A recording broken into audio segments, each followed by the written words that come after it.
Welcome back, folks. Well, now we've completed our Dakota Digital HDX instrument cluster installation. I just dropped that video today. The finale is part 4. They turned out fantastic. Sure is nice to come out here and start this car and see those gauges and they be accurate. So now we're moving on to our next set of upgrades to this car, which is a alternator upgrade. And this alternator upgrade is by a company called CVF, and they're out of Minnesota. I believe it's Minnesota. So why am I doing this? Well, y'all have heard me complain probably too much. I've gone through I don't know how many Mopar alternators, one wires that are 140, even 160 amp, and they're adequate. They work well once you get the RPMs up, but they just still have that typical Mopar low RPM, no charge situation. So again, just to go back, the car now has fuel injection, it has electric fuel pumps, obviously, to support the EFI. We've got electric fans. We're about to have air conditioning. So got the Dakota Digitals, of course, and everything's adding up. And we really now need to step up our game for an upgraded alternator. So CVF offers 2 different Mopar alternator upgrade systems. They offer one, of course, with the Mopar style alternator like we have on there now. It's a 1-wire, and I believe it's a 140 amp as what we have on there now. But this is a GM style alternator. They charge much better from all my research I've done, and even going to the track and going seeing other places, and people that have Mopars, it seems they've all converted over to a GM style alternator once they do the mods that you see that we have on this car. So I thought I'd go ahead and share before we get started. I guess we're gonna make this part 1. I don't know if we get it all finished today, probably so, but here it is right here. Here are the part numbers. And by the way, they were very, very helpful at CVF. They're kind of like the folks at Silver Sport. Talk about great customer service. They take the time, and they don't want you off the phone until you get to the next customer to take somebody else's money. They want you to have a nice, successful upgrade. So let's see what we've got. I've already opened these up just a little bit, so not wasting time on the video of cutting boxes open, but obviously we're going with a V-belt. Now here's where I have a concern. I'm concerned eventually, especially once we put the compressor on, we may have to convert this over to a serpentine, and we'll cross that bridge when we get to it. We'll see how well this works, but it comes with a nice little adapter that goes on the front of it right here. See that? It comes with the screws that are in there. Really nice. Of course, I wanted the black to kind of stay with my theme, what I've got going on with my car. And let's see. Here is the bracket to adapt it over to this style alternator. So here's our bracket. If I can get it out of here. Okay, so we're going to check the directions, obviously. I haven't even got that far yet. Yep, it's got directions in here. And I tell you something I really like. I really like the turnbuckle style.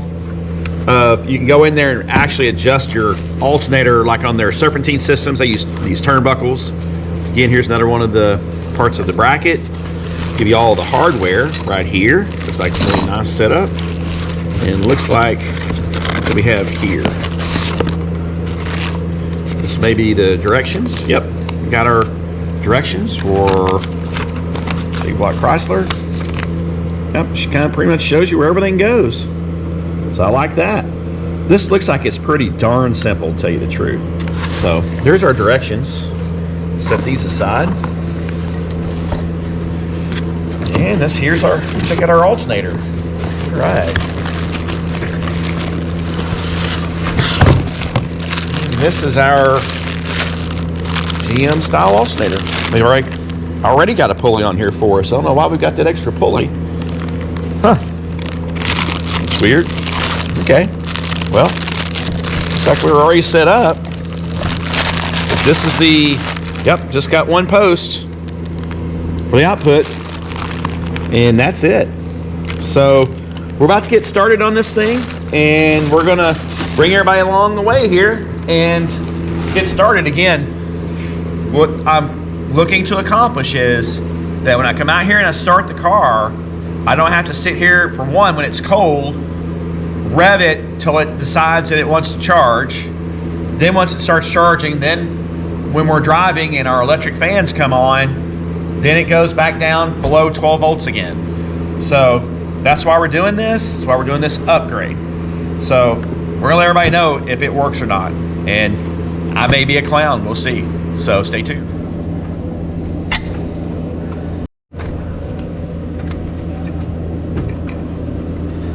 We're gonna take the power steering belt off too.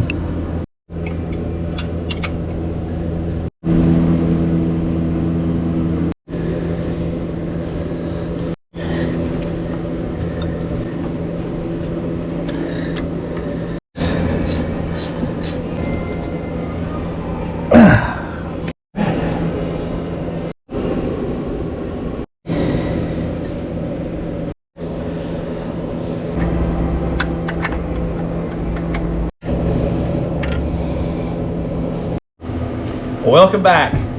We had to take a break yesterday on the installation. Everything went well, and I'm gonna get into the success of this in a moment. You can tell I'm pretty happy and pretty excited. So come over here and let me show you what we've got. So we've got our new CVF GM style alternator.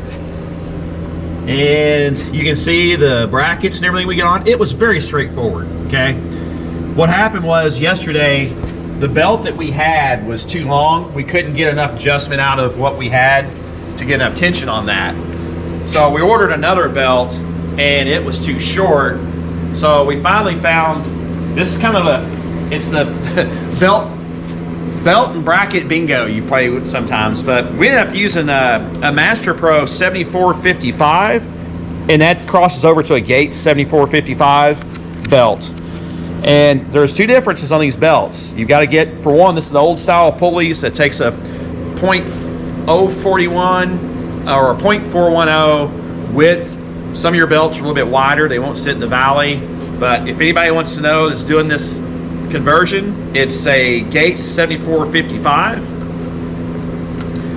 So one thing I would like to say on this thing, I don't know where my lights are at, but if you look, one of the biggest problems we had was the bracket that goes on the bottom of the alternator, which is right here. Let me get a light.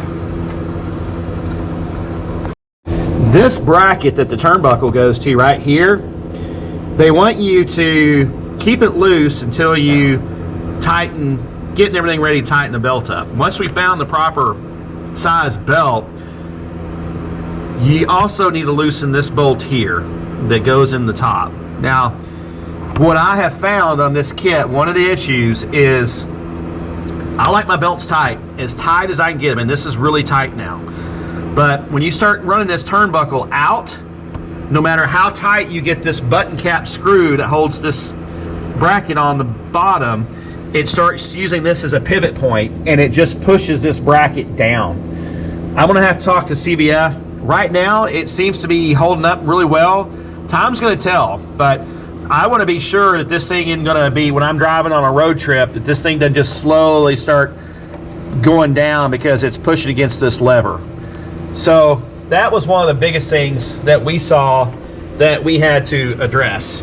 But so far, after we used our big pry bar, and just like you would any alternator, we used that. Then we tightened this bolt here, the socket head cap screw, and this bolt, and just used enough pressure to put it where we wanted it. So far, I pushed down, tried to make it bend, and it hasn't. So that worked out well. But let me tell you what the greatest thing about this alternator upgrade is cold start right off the bat. Come look at our gauges over here.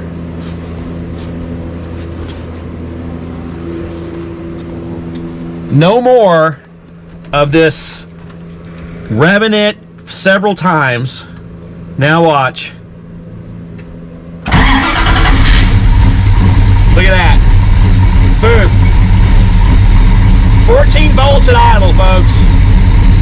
14 volts at idle. No more giving it gas, no more revving it, trying to get it to start charging.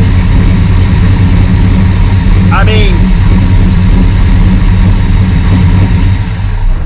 folks, this is why when you go on a Mopar and you start adding electric fuel pumps, fans, EFI, I've had, I bet 4 different alternators on this thing, and none of them would do what this thing just did.